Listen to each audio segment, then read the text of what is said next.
Oi, meu nome é Adriele, seja bem-vindo ao Peixe Contemporâneo.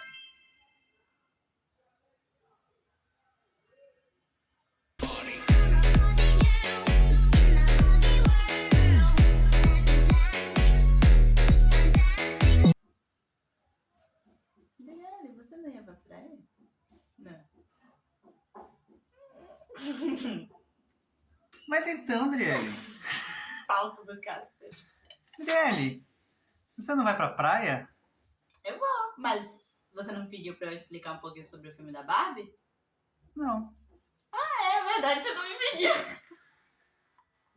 Oi, pessoas, tudo bem? Hoje eu vou te contar um pouquinho sobre a história da Barbie, tá? Eu não vou falar sobre o filme da Barbie, e sim sobre a história da Barbie. Por que ela surgiu, por que a Barbie deu tão certo e por que existe essa febre toda em cima dela. Bom, disse que vai assistir o filme, não é? Com certeza, eu não perco por nada.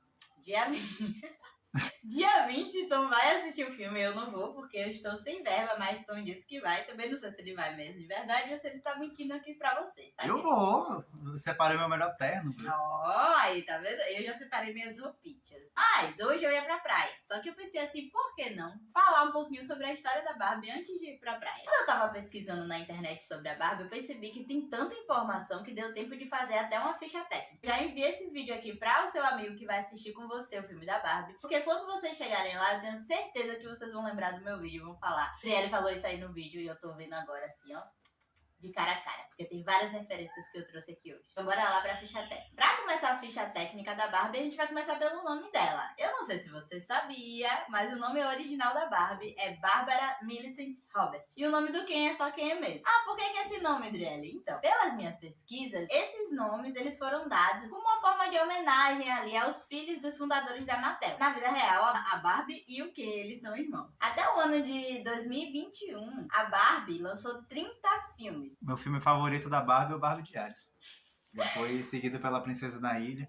Não, o Barbie Diário, gente, é um dos melhores filmes que vocês vão poder assistir da Barbie. Os bonecos tudo travados, parece que foram feitos no The Sims 2, muito bom. Eu aconselho muito as pessoas a assistirem. Em março de 2023, a Barbie completou 64 anos, tá? Então, assim, se a gente fosse levar em conta o signo dela, ela seria do signo de peixes, assim como eu. Ao contrário do que muitas pessoas pensam, a Barbie, ela não é de Malibu, tá? Ela é de Willow, Wisconsin. Segundo as minhas pesquisas, a Barbie já teve mais de 180 profissões. Isso incluindo veterinária, babá, fala aí algumas sobre. Astronauta, candidata a presidente. Candidata a presidente e... Presidente. Eu vi que ela se candidatou, acho que foi 3 ou 4 vezes até ela conseguir ser eleita no ano de 2012, não foi? 2012. Ela iniciou a candidatura nos anos 2000. Se candidatou novamente em 2004, 2008.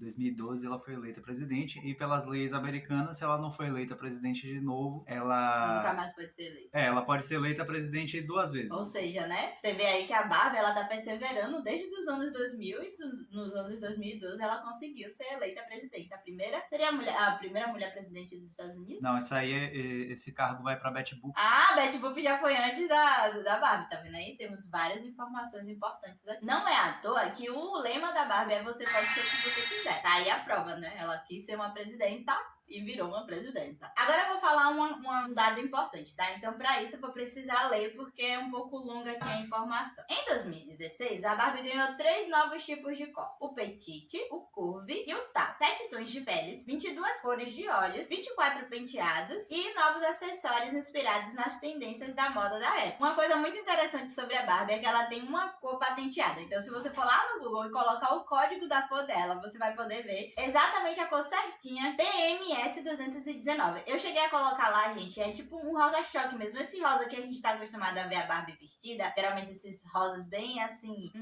deixa eu ver, mais parecido com a cor da toalha, um pouco mais rosa do que a cor da toalha que tá na minha cabeça. Outra coisa importante, essa aí eu descobri sozinha, foi que quando eu coloquei lá no Google filme da Barbie, apareceu uma explosão de glitter e purpurina na frente da tela do computador. Então eu não sei em que momento você está assistindo esse vídeo, mas se for antes do filme ter ido ao ar, eu acho que você ainda consegue ver. É só colocar lá no Google filme da Barbie que vai aparecer essa explosão. Então me conta aí embaixo se você tá vendo antes do filme ir ao ar ou depois. E me conta se ainda depois do dia 20, ainda continua acontecendo isso lá no Google. Mas aí, pra começar a contar um pouquinho da história da Barbie, a gente vai precisar contar o que estava acontecendo no mundo dessa época, né? Porque se a gente parar pra pensar, a década de 50 foi uma década muito marcante. E ao longo do vídeo, você vai perceber que tem muitas coisas específicas que só deram certo porque aquela época foi uma época de ouro. Você vai entender por que eu falei isso. Então, né, a gente tá falando de uma época que os Estados Unidos tinham acabado de sair ali da guerra, da Segunda Guerra Mundial, não só dos Estados Unidos, né, o mundo inteiro. Acabou a Segunda Guerra Mundial no ano de 1945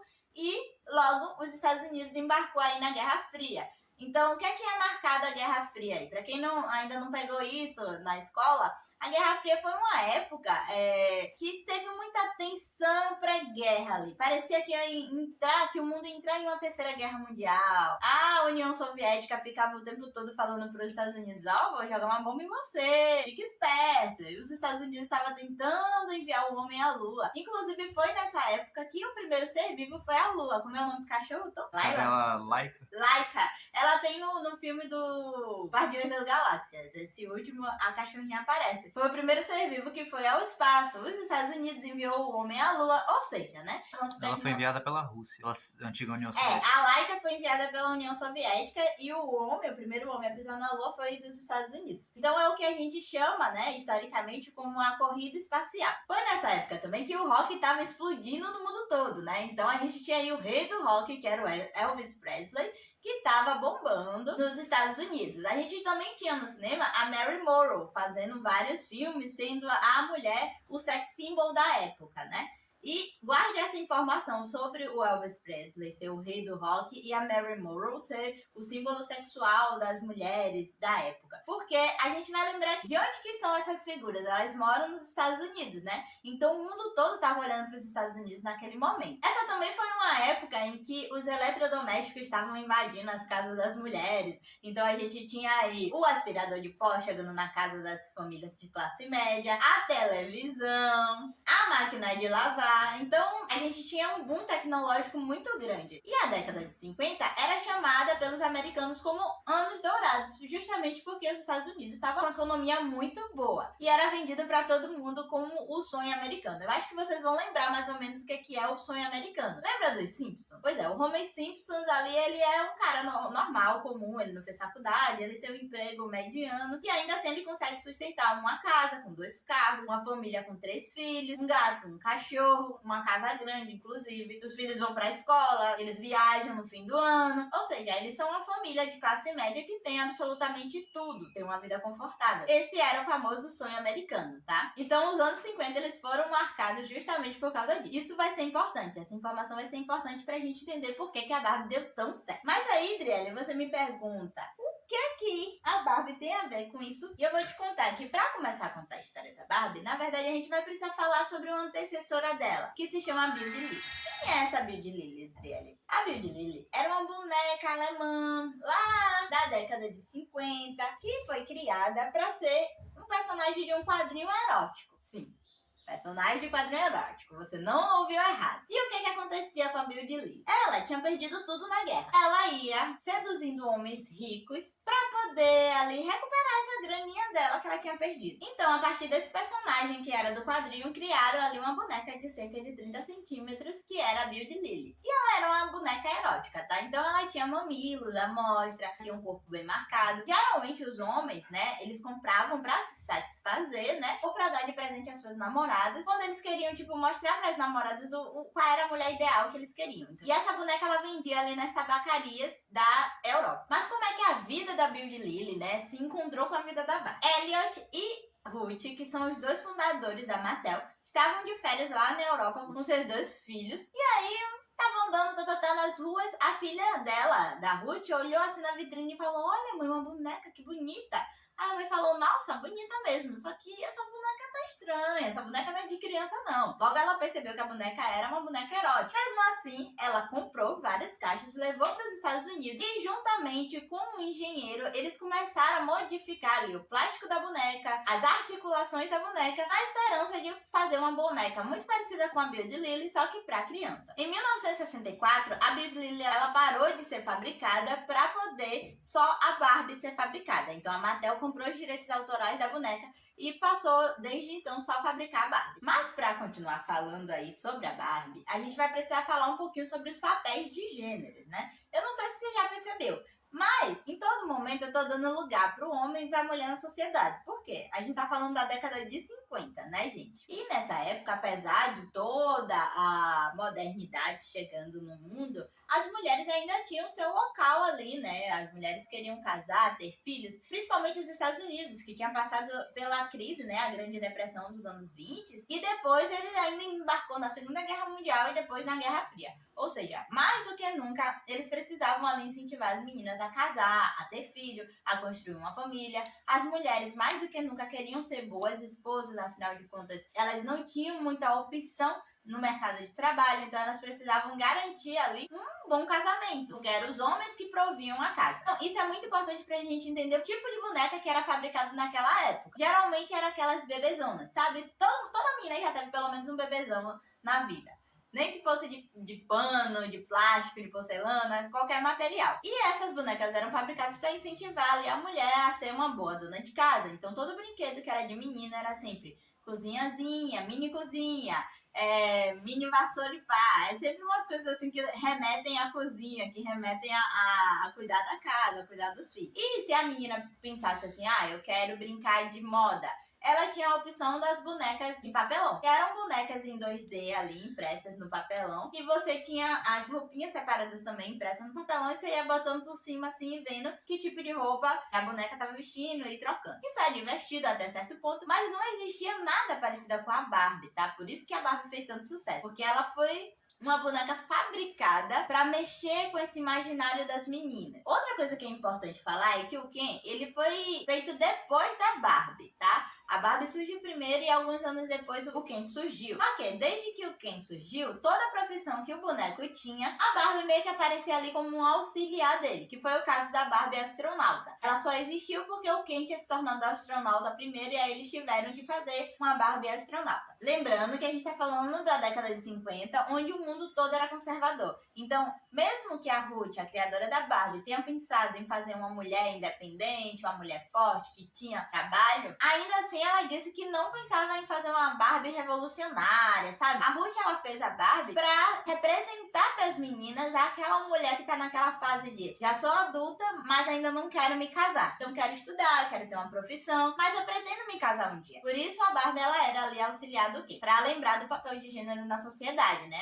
Ainda assim, a década de 50 ainda era muito conservadora. Por esse motivo, inclusive, a Barbie, ela não podia ter filhos, gente. Ela não pode nem casar, nem ter filhos. Aí você vai perguntar, Adriele, mas eu lembro que eu já vi uma Barbie grávida. E eu já vi a Barbie cuidando de criança também. E eu já vi a Barbie noiva. Eu nem sei se você já viu a Barbie noiva, mas enfim. O que acontece é que a Barbie grávida, na verdade, não é a Barbie. É a melhor amiga da Barbie. E a Barbie com o bebê no colo é uma Barbie ama, que se chama. Que era basicamente uma babá. Então a Barbie em si, ela nunca casou, nem nunca teve filho, tá? Mas não é isso que acontece na Barbie e o Lago dos Cisnes. Mas aí é um filme. Nos filmes, toda a Barbie se casa praticamente. Eu acho que quase todos, menos os filmes mais modernos, mas os mais antigos, todas as Barbies se casam. A Barbie adolescente de Barbie Diário se casa? Não, porque ela é adolescente. Barbie Diários é a Barbie mais moderna que tem. Ela tem uma banda de rock. Bom, mas aí finalmente a gente chega no dia que a Barbie apareceu pela primeira vez ali pro público. Foi na feira chamada Toy Fair. Ou seja, a feira de brinquedos. Essa feira, ela é feita justamente para você ali, você ter uma ideia de um brinquedo. E aí uma empresa se interessa e aí patrocina, e compra a ideia. Basicamente para isso que serve. Só que o que acontece? No documentário, Brinquedos que Revolucionaram o Mundo, mais ou menos esse o nome, eu vou colocar aqui embaixo certinho, e vou deixar o link aqui embaixo também. Mais da metade das coisas que eu peguei de informação tá nesse documentário, tá? Mas nesse documentário, eles falam, né, a própria Mattel fala que todos os acionistas, vendedores e compradores que estavam presentes nessa feira eram homens. Lembra do que eu falei? Década de 50, pessoas conservadoras, mulheres não estavam no ambiente de trabalho nessa época ainda. Era tudo muito no início, então a maior parte das pessoas que trabalhavam eram os homens. E eles acharam bem estranho, inclusive bem desconfortável, comprar uma boneca ali que tinha seios. Eles achavam estranho, eles achavam meio erótico. A Mattel fez uma pesquisa com as mães, né, pra tentar saber o que que o público tava achando daquilo. Porque os homens, a gente já sabia que não tinham gostado muito. Mas e os pais? As mães também não gostaram muito, não. As mães acharam ali muito sexual, inclusive começaram a chamar a Barbie de a boneca do papai. Só que aconteceu que teve uma mãe que mudou de ideia sobre a boneca, porque a filha olhou pra boneca e falou assim: mamãe, nossa, como ela é bonita, como ela é charmosa, como ela é elegante. E foi aí que eles perceberam que o marketing da boneca, ele estava totalmente direcionado à roupa que ela vestia. Não à toa, depois disso, muitos designers famosos trabalharam pra fazer o figurino da Barbie. E aí, o que eles fizeram? Eles trabalharam num marketing parecido com o da Gillette, que é basicamente, você vende o barbeador barato e as lâminas caras. Então, vamos supor, o barbeador é R$3, mas as lâminas são 5. O barbeador seria a Barbie e as lâminas seriam as roupas. Pra que você tivesse a Barbie, você ia precisar comprar também, eventualmente, a roupa ali pra que ela tivesse sempre na moda. E aí, em 1959, finalmente, o primeiro comercial foi pra televisão, né? E aí foi um estouro, sucesso, todo mundo queria a Barbie, todo mundo tava comprando. A boneca Barbie foi feita para o público classe média, tá? Depois vocês vão entender por que eu tô falando isso. Eu acabei tocando no ponto, né, das roupinhas da Barbie, que fizeram muito sucesso. E quando a gente fala das roupinhas da Barbie, isso me remete também ao padrão de beleza dela. Não sei se você já reparou, mas a Barbie é uma mulher alta. Inclusive, eu esqueci de falar, só que a Barbie, ela tem 1,75 de altura. Claro que isso é uma especulação, porque a Mattel nunca chegou a público pra dizer se ela realmente tinha essa altura ou não. Mas a galera se baseia ali na mãe da Barbie. Na mãe não, no caso seria a irmã mais velha, que seria a... O nome tá aqui, ó. Esqueci o nome tá aqui. Eu esqueci o nome dela. Seria a irmã mais velha da Barbie, porque ela nos quadrinhos, né, ela sempre era representada como uma mulher muito mais alta. Não é média não, média sou eu que tenho 1,60. 58, tô cara. Inclusive, se eu fosse ser uma Barbie mesmo, eu seria a... Skinny? Petite. Lembra que eu falei que são 3 tipos de Barbie? A Petite. Tem a normal, são 4 também. São 4 tipos. É porque no ano 2016 lançou mais 3. Então tem a Barbie normal. Pro tamanho de Barbie, ela tem 30 centímetros. Aí a gente tem a Tower, que é a mais alta de todas. Ela deve ter uns 33 centímetros. Ela é um pouco mais alta do que a Barbie normal. Aí a gente tem a Petite, que é bem menorzinha do que a Barbie normal. Sou eu, no caso. E a gente tem a Curvy, que é a Barbie meio que plus size. Se você olhar a Barbie assim, ela não parece ser muito plus size, não. Mas pro padrão Barbie, ela é plus size. Expliquei agora. Tem muita gente que reclama sobre o padrão de beleza da Barbie, né? Sobre as proporções e tal. E agora eu vou ler aqui uma reportagem que eu achei na internet que falava um pouquinho sobre a influência ruim que ela tem em cima das meninas. Então eu vou ler pra vocês, tá? Existe uma grande reclamação por causa do seu corpo. As pessoas tendem a dizer que a Barbie é desproporcional.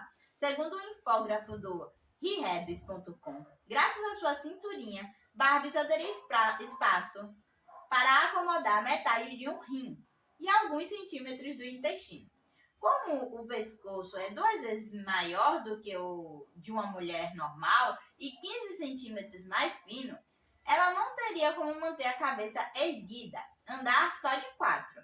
Se fosse uma mulher de carne e osso, a Barbie seria uma anoréxica.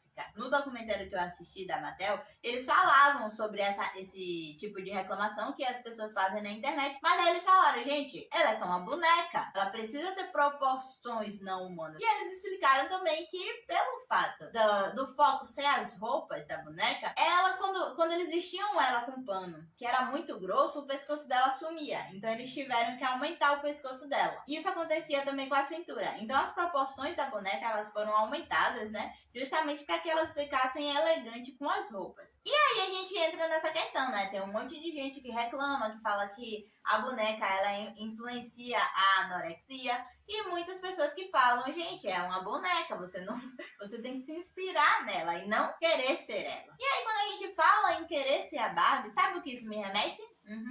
Eu sei o que você tá pensando. Exatamente, as Barbies humanas. Esse assunto ele é um pouco, assim, delicado, porque eu pesquisei algumas coisas na internet e eu não achei muita informação sobre como nasceu esse movimento de Barbies humanas e tal.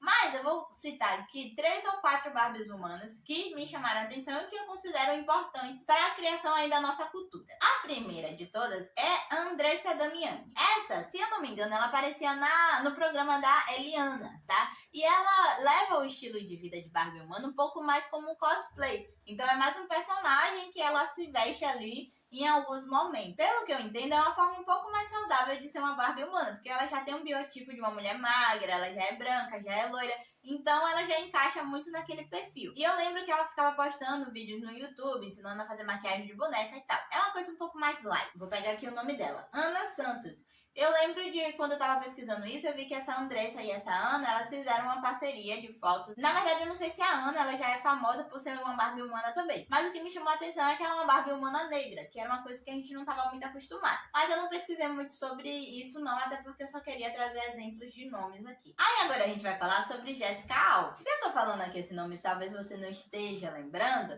eu vou falar pra você sobre o Ken humano. Talvez você lembre. Você lembra, né? O Ken humano brasileiro, né, gente? A Jéssica, ela começou aí a carreira como no mundo da Barbie como Ken humano. E aí ela fazia vários procedimentos estéticos e depois ela se descobriu uma mulher trans. Então ela fez a transição. Então ela passou de Ken humano pra Barbie humana. E é um pouco mais, assim, preocupante a questão da Jéssica, porque ela era um rapaz, né, antigamente, que já fazia muitas modificações corporais. Então ela já fazia bastante procedimentos estéticos. O nariz dela é muito fino, as proporções do corpo dela era já bem preocupantes. E agora, depois que ela mudou de sexo, ela continuou fazendo vários procedimentos estéticos que são muito preocupantes. Aí a gente já vai agravando um pouco a situação. E aí a gente vai pra última, que eu considero o caso mais delicado, o caso que a gente precisa ter mais cuidado, que é a Valéria Lukyanova, né? Que é uma ucraniana que, na época, assim, nos anos 2010 e tal, ela fazia muito sucesso na internet. E eu lembro que fizeram reportagens sobre a vida dela. Enfim, eu lembro de assistir, bem pequenininha, assistir ela e achar ela linda. E de fato, ela é uma moça muito bonita. E por que eu acho ela o caso mais preocupante? Essa Valéria, ela já era uma menina muito bonita. Ela era uma menina padrão, branca, loira, alta. Ela era o padrão Barbie. Só que o que acontece? Ela começou a fazer várias intervenções cirúrgicas e ela chegou a tirar várias costelas. Então, se você vê a moça hoje em dia, parece que se uma pessoa for dar um murro nela, ela vai desmontar no meio, de tão fina que é a cintura dela. Então, acontece de muitas meninas aí nessa época começarem vários distúrbios alimentares porque queriam ser padrão Barbie. Mas a Barbie não é a causa do problema. Eu tava aqui conversando com meu namorado e a gente chegou a uma conclusão que, na verdade, a Barbie, ela é só um sintoma desses padrões de beleza exacerbados. Tipo assim, antes da Barbie, lembra aí da era vitoriana, em que as mulheres, elas tinham padrões de beleza super exigidos na sociedade. A gente teve outros períodos também. Quase o tempo todo era sobre peso, né? Então, houve uma época, por exemplo, em que se na sociedade não se comia muito, mulheres mais fortinhas, mais cheinhas, eram consideradas mulheres virtuosas, fértil, a deusa da fertilidade. A gente tem a Vênus, por exemplo, a própria Marilyn Monroe, ela não era magra, ela era uma mulher bem gostosa, inclusive. Então a gente teve vários momentos aí de padrões corporais e calhou da Barbie ser esse padrão extremamente esquelético que nos anos 2000 virou um problema, né? Nos anos 2000 aí a gente teve vários problemas com anorexia e bulimia. Fica aqui o alerta sobre o padrão de beleza Barbie e a relação que ela tem aí com essa questão. Agora a gente vai falar sobre uma coisa que, assim, eu não achei que eu iria precisar falar sobre isso. Tá? Quando eu comecei a fazer o roteiro desse vídeo, eu percebi, né? Eu tive que ler alguns artigos, assistir documentários, ou seja, dá um like, por favor, porque eu me esforcei pra caramba pra fazer isso aqui. Entendeu? Que a Barbie, ela tá ligada a dois conceitos filosóficos sociológicos aí, que são importantes. E aí eu fui ler sobre o assunto, assisti videoaula e eu vou falar aqui agora, que é a Barbie e a sociedade do consumo. É importante que você saiba que eu não sou uma estudiosa da área, tá? Eu tô fazendo pré-vestibular, então eu ainda estou aí tentando entender os conceitos filosóficos da vida. Entendi basicamente do que se trata. Então eu vou deixar aqui embaixo o link também das aulas para você poder, se você quiser ver mais a fundo sobre o assunto, quiser ler e tal, vai estar aqui o link. Você já deve ter percebido, né, que desde o início do vídeo eu tô falando contexto histórico, contexto econômico, isso e aquilo. E eu sempre gosto de deixar muito claro o contexto histórico e o econômico por um motivo bem claro. A Barbie só existiu porque o mundo estava passando por um momento em que o contexto deixou que ela existisse. Lembra que eu falei, né, que a década de 50, ela era uma década que, apesar de muito conservadora, ela estava passando por um boom tecnológico. Então estava mudando muito. E aí a gente vai entrar em um conceito de um senhorzinho de idade, que você vai ver a foto dele e você vai falar, nossa, que fofinho. Que é o senhorzinho chamado Bauman. O Bauman, ele era um sociólogo, filósofo polonês. Ele defendia aí a ideia da modernidade líquida. O que seria a modernidade líquida? Provavelmente você já escutou alguma vez alguém falando assim, isso aí é relacionamento líquido, isso aí é modernidade líquida. Ele defendia que a sociedade, assim como o líquido, ela é instável, ou seja, o líquido tem hora que ele tá líquido, tem hora que ele evapora, vai pro estado gasoso. Ele pode passar aí por fases de mutação. Se a sociedade tá mudando o tempo todo, a sociedade do consumo, ela tá consumindo o tempo todo. Então a sociedade do consumo, ela é muito marcada por essa característica de estar consumindo absolutamente tudo o tempo todo. E de estar também comercializando tudo. Já que ela pode comercializar tudo, ela vai comercializar pessoas. Pessoas. Você lembra de algum momento histórico que comercializaram pessoas? Até hoje a gente faz isso, na verdade, né? Mas ok. Ela vai comercializar estilos de vida. Lembra que eu falei lá do sonho americano, que os Estados Unidos estavam vendendo o estilo de vida? E ela vai comercializar também padrões de belezas. Então a Barbie é basicamente a comercialização do padrão de beleza, da mulher ideal. Toda menina quer ser igual a Barbie. Eu queria, pelo menos na minha época, todo mundo queria ser a Barbie. E para a sociedade do consumo poder existir, ela precisa ter 3 características essenciais, que seria a produção em massa, o transporte em massa e a venda em massa. Isso te lembra algum momento histórico? Isso. Muito bem, isso mesmo, exatamente. Revolução Industrial. Exatamente. Revolução industrial, gente. Exatamente. O marco, né, da modernidade, ela vem exatamente nesse momento da Revolução Industrial, onde a gente consome tudo exageradamente, a gente produz em massa, a gente transporta em massa, a gente consome em massa. E aí eu não sei se você já percebeu, né, que para o capitalismo, um cidadão, ele só é considerado cidadão, ele só tem os direitos dele validados se ele for um consumidor. Só é importante para o capitalismo ter aquela pessoa como cidadão se ela for consumidora. Então a gente pode perceber isso muito claro com, por exemplo, moradores de rua. Geralmente moradores de rua, eles não conseguem trabalho. Aí você pensa, claro, vagabundo, fica o dia todo na rua. Mas se a gente for parar pra pensar, quando você tenta ali arranjar um trabalho, as pessoas sempre perguntam o seu endereço. Então você tem que ter um endereço pra você ter um trabalho de carteira assinada. Só que se você não tem endereço, você não tem trabalho. Se você não tem trabalho, você não tem endereço. Isso significa que se ela não pode consumir uma casa, ela também não pode consumir cultura, ela também não pode consumir um monte de coisa. A gente vai entrar na teoria da indústria da cultura. E aí, quando a gente fala cultura, a gente fala música, teatro, cinema. Alguma coisa te lembra cinema nesse momento? Pois é. E várias outras coisas. Tudo a indústria da cultura comercializa. A indústria da cultura também seria assunto para outro vídeo, mas eu também não sou a pessoa para te explicar sobre isso. Vou deixar um link aqui de um professor explicando um pouco mais, mas vou falar bem por cima, tá? Basicamente tem a ver com essa comercialização da cultura. E não só a comercialização, como a massificação da cultura. Sabe quando você vai num cinema e aí você começa a assistir um filme e você percebe que o filme ele é igualzinho a vários outros filmes, só muda de personagem? Isso seria a indústria da cultura. É quando você transforma a cultura em uma coisa só. E foi muito o que Hollywood fez. Se você parar pra pensar, o Brasil consome muito e consumiu no passado, hoje em dia tá começando a perder, mas consumiu muito a cultura americana. A gente acaba reproduzindo vários comportamentos americanos, mesmo a gente tendo uma vida totalmente diferente, uma cultura totalmente diferente. Então, na sociedade do consumo, você só é alguém se você paga pra ter até a própria cultura. Aí você me diz, Adriana, eu tô lembrando de alguma coisa. O filme que vai sair agora, ele tá dentro dessa indústria da cultura, eu vou te dizer, tá sim. Sabe por quê? Você, depois do dia 20, ou a partir do dia 20, você vai pagar pra ver o quê?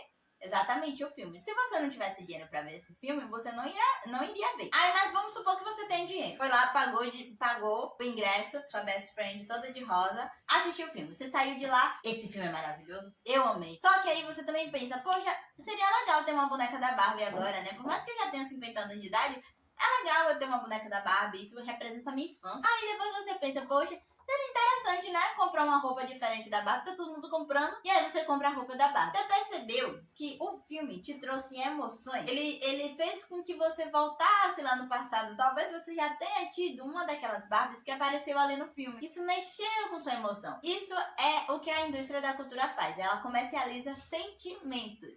Então ela tá despertando em você o desejo do consumo. O desejo do consumo pela roupinha que foi feita ali por um estilista famoso. O desejo de você se sentir especial porque você é uma das poucas pessoas do seu ciclo social que teve condições de assistir o filme. Entendeu? Só terminar, fechar o filme. Se eles deixarem, né? Mas aí depois que eu fiz toda essa pesquisa, eu pensei, eu não vou consumir, não. Não vou no cinema, não vou fazer isso, não vou deitar pro capitalismo. Você acha mesmo? Aonde, meu filho? Já tô aqui, ó, toda de rosa, toda lindinha. Inclusive, vou pra minha praia, vou até tirar minha blusinha aqui, porque eu estou malhando. Tô até me olhando, tá malhando você? Tô em boa forma, né? Nasci desse jeito. Depois de eu ter feito essa pesquisa exaustiva, eu acho que eu mereço, tá? Ir pra praia. E o solzinho que tá lá fora tá me chamando pra piscina, algum lugar assim. Eu espero que você tenha gostado desse vídeo. Eu espero que eu tenha mexido com alguma coisa aí dentro de você. Então, já que é sobre a indústria do consumo, que eu mexi com o seu sentimento, não esquece de dar um like aqui embaixo, já que por enquanto eu ainda não ganhei nada nesse trabalho árduo do YouTube. Manda pra aquela sua amiga que tá doida pra assistir o filme, que quer entender os conceitos, que quer saber aí de algumas novidades. E é isso. Um beijo e até o próximo vídeo. Tchau! Agora eu vou pra praia. Terminar de tomar meu café. Maravilhoso. Beijo. Não esquece do like, viu? Pelo amor de Deus. Magnífico.